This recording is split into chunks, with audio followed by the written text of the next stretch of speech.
Now let's say that we've got an object and we've got some original kinetic energy that we'll call Ke sub 0, and that we are exerting a force F on the object. And the object is going to move through a displacement delta S.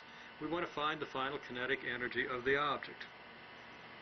Now, of course, we know from the equations of motion and everything that if we know the acceleration in the delta S and the initial velocity, we can find the final velocity.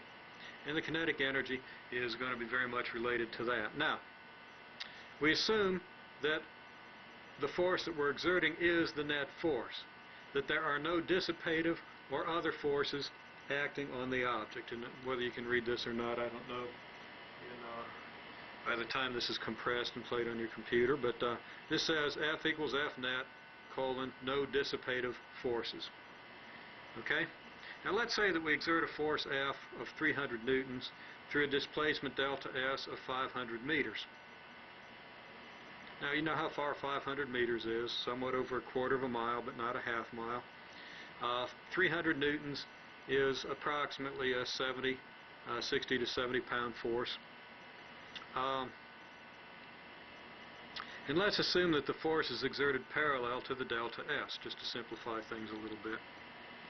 Okay, then the work contribution is delta W, or 300 newtons times 500 meters, which is 150,000 joules. Since there's no dissipation, it follows that the kinetic energy increases by the work done on the object. So the change in kinetic energy is 150,000 joules.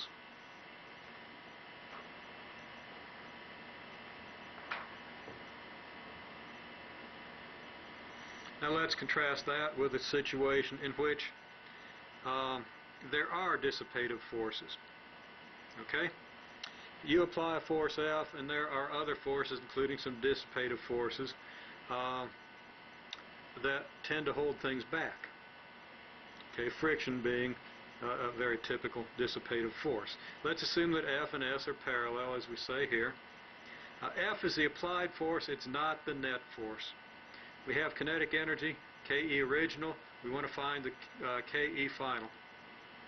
Okay? Now, the net force is less than F, so the change in kinetic energy is less than F delta S. Before, the change in kinetic energy was equal to F delta S, but that's when F was the net force. Now F is not the net force, so the change in kinetic energy is going to be F delta S minus the work done by the dissipative force to retard the motion of the object. Okay, so let's say, just for example, that we have a 300 Newton force acting through 400 meters and a dissipative loss of 40,000 joules. Then the change in kinetic energy is going to be what? It's going to be the F delta S for the applied force, the 300 newtons times the 400 meters, minus the dissipative energy, the energy dissipated by the dissipative forces. Now 300 times 400 is 120,000 newtons times meters is joules. So this is 120,000 joules minus 40,000 joules, leaving us 80,000 joules for the kinetic energy change.